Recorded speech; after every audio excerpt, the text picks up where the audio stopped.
Market fundamentals की बात करते हैं, कमाई की थीम, इंडिविजुअल स्टॉक्स, इन सब पर बातचीत करने के लिए प्रकाश दीवान हमारे साथ हैं। Prakash ji, good morning. सबसे पहले बात करते हैं बैंकिंग की, क्योंकि bank Nifty all time high पर और एक ब्यूटीफुल रिवॉर्ड किया है इसने उन लोगों को जिन्होंने डिप्स में बाय किया और बने रहे और पैनिक में नहीं बेचा। अब लार्ज बैंक्स पर, खासतौर से एचडीएफसी बैंक, आईसीआईसीआई, कोटक, जो सब ऑल टाइम हाई पर हैं, यहाँ पर अब आपका क्या व्यू होगा? गुड मॉर्निंग अनुज।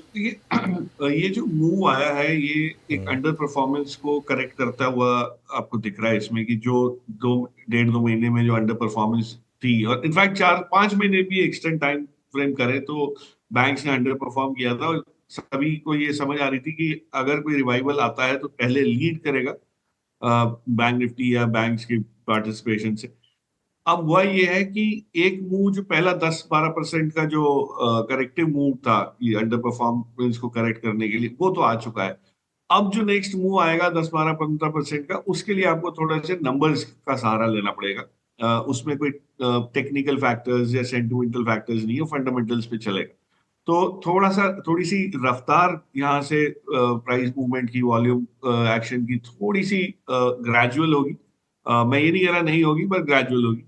और ये याद रखिए ना कि बैंक्स में जो साइकिल चलता है, पहले आपके बड़े प्राइवेट सेक्टर बैंक चलते हैं, उसके बाद पीएसयू वाले बड़े चलते हैं, उसके बाद प्राइवेट सेक्टर छोटे वाले मझोले बैंक चलते हैं। सो आप उसकी तैयारी अगर करके देखें तो कुछ छोटे बैंक जैसे फेडरल है, कैथलिक सीरियन है, वहां पे आपको एक एक मूव आना बाकी है। शुरुआत तो वहां भी हो गई है, लेकिन एक पार्टिसिपेशन अच्छे उस पर पैमाने पे आ सकता है। सो उसका उसका आप फायदा उठा सकते हैं।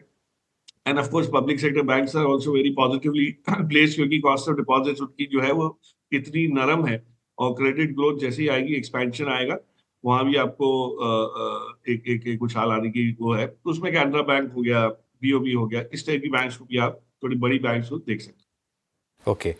दूसरा सवाल तो मेरा था आईटी पर।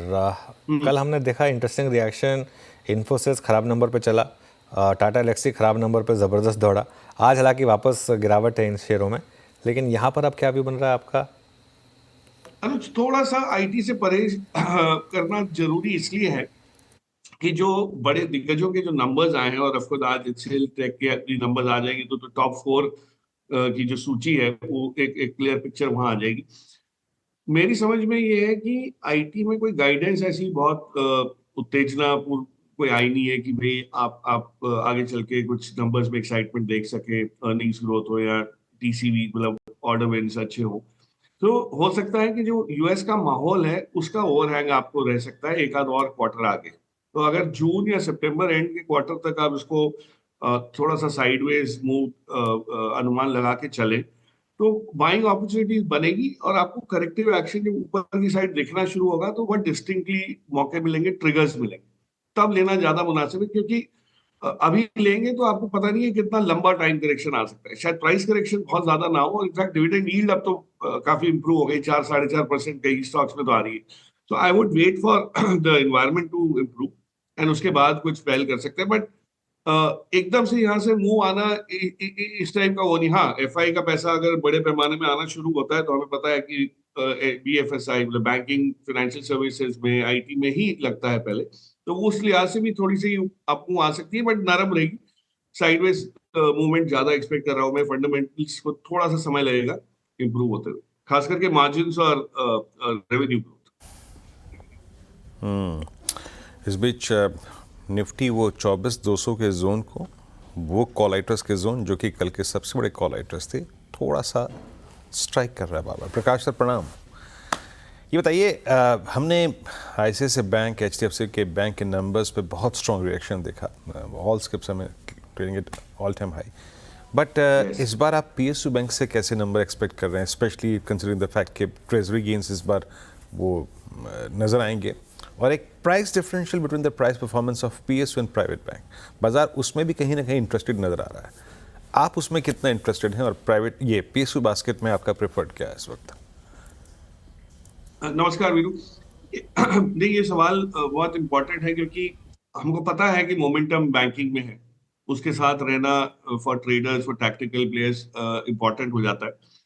प्राइवेट सेक्टर बैंक में जैसे अनुज ने भी बात की मेरे से कि जो ऑलरेडी मूव आ चुका है उसके बाद क्या है। तो फोमो आएगा, बहुत लोगों को वो है। तो मैं वही समझा रहा था कि पीएसयू बैंक्स में जो थोड़े बड़े हैं, बहुत छोटे वाले नहीं, लेकिन जो बड़े वाले बैंक्स हैं उनकी बैलेंस शीट्स की जो स्ट्रेंथ अब समझ आ रही है कि आज कॉस्ट ऑफ डिपॉजिट्स उनकी बाकी लोगों के कंपैरिजन में शायद सबसे एफिशिएंट है।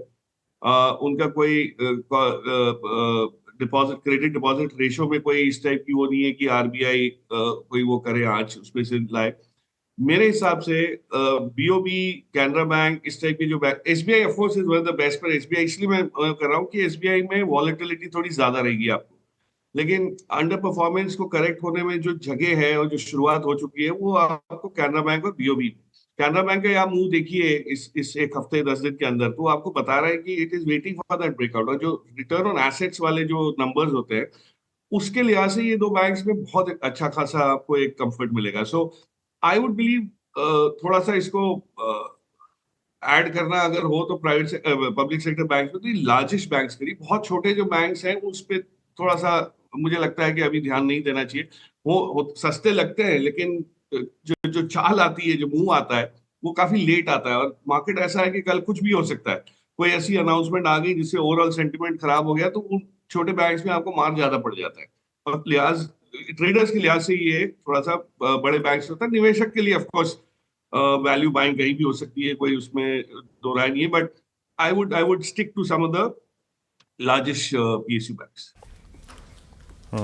अच्छा प्रकाश सर, ये नॉन लेंडिंग जो फाइनेंशियल स्पेस है हमारा, उसमें जितने भी एक्सचेंजेस आते हैं, कैपिटल मार्केट स्टॉक्स आते हैं, जी लास्ट सितंबर से पहले इनके जलवे हुआ करते थे।